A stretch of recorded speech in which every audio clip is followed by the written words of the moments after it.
আসসালামু আলাইকুম। আজকে আমি রান্না নিয়ে এসেছি ইলিশ মাছ আর মিষ্টি কুমড়া পেঁপে দিয়ে রান্না করব। তো আজকে আমি আর ইলিশ মাছটা ভেজে নেব না, আজকে আমি একটু অন্যরকম রান্না করব। সেটা হলো, আগে আমি তরকারিগুলো হাতে মাখিয়ে নেব, এরপরে হওয়ার আগে আমি ইলিশ মাছটা দিয়ে দেব। ইলিশ মাছে হালকা লবণ এবং হলুদ মেখে রেখেছি। তো আমার সঙ্গে থাকুন, দেখুন।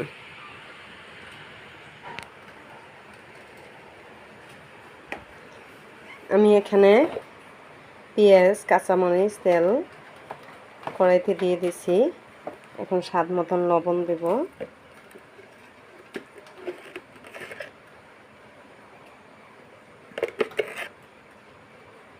যেহেতু মাছে দিয়েছি, একটু কমিয়ে দেই, পরে আবার দেওয়া যাবে।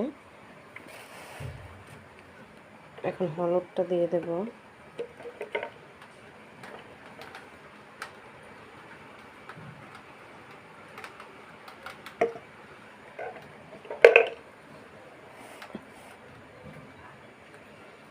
আজকে আমি এখানে আর কাঁচা গুঁড়া মরিচ দিব না, শুধু কাঁচামরিচ দিয়ে আমি সবজিটা আজকে রান্না করব। তো দেখুন, আমি পেঁয়াজ মরিচগুলো ভালোভাবে মাখাই নিচ্ছি।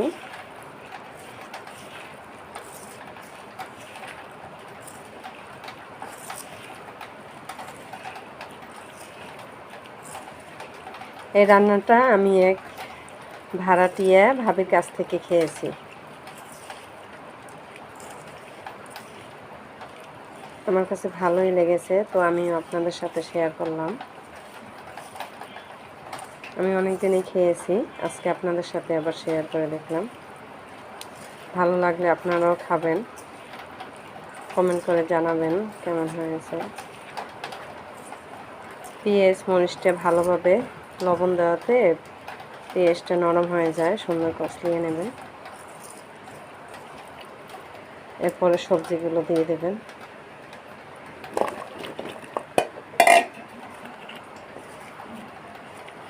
আমি চুলায় গরম পানি দিয়ে দিয়েছি।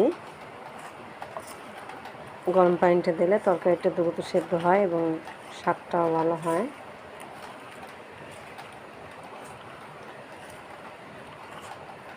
মাছটা আমি দিয়ে দেব হওয়ার কিছুক্ষণ আগে।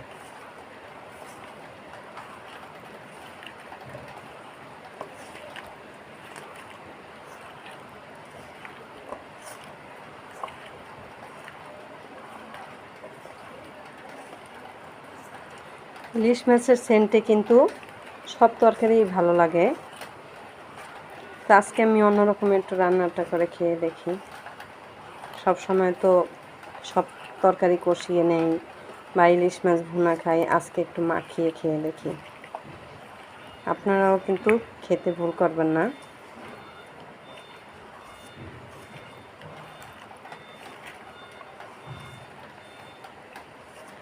মাখানো শেষ, এখন আমি চুলায় নিয়ে যাব।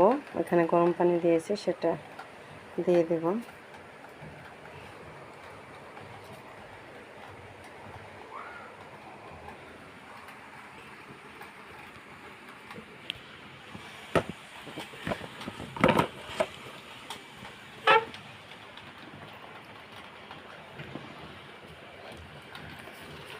কারেন্ট চলে গেছে, পাকঘরে অন্ধকার থাকবে, কিছুই দেখা যাবে না।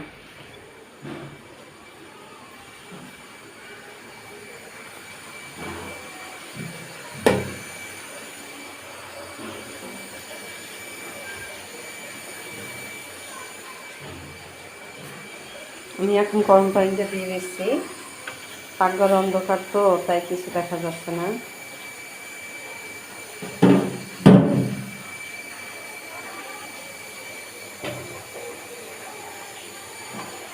পানিটা অন্ধকারে বেশি হয়ে গেছে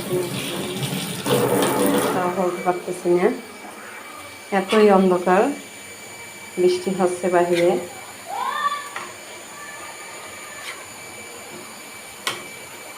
এখন আমি একটা ঢাকনা দিয়ে দেব, ভালো করে কষিয়ে নেব।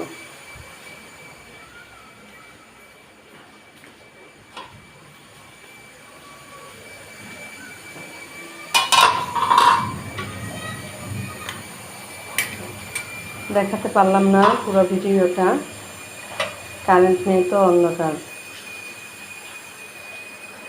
এভাবে রান্না করে খেয়ে দেখবেন। মাছটা দিব হওয়ার কিছুক্ষণ আগে।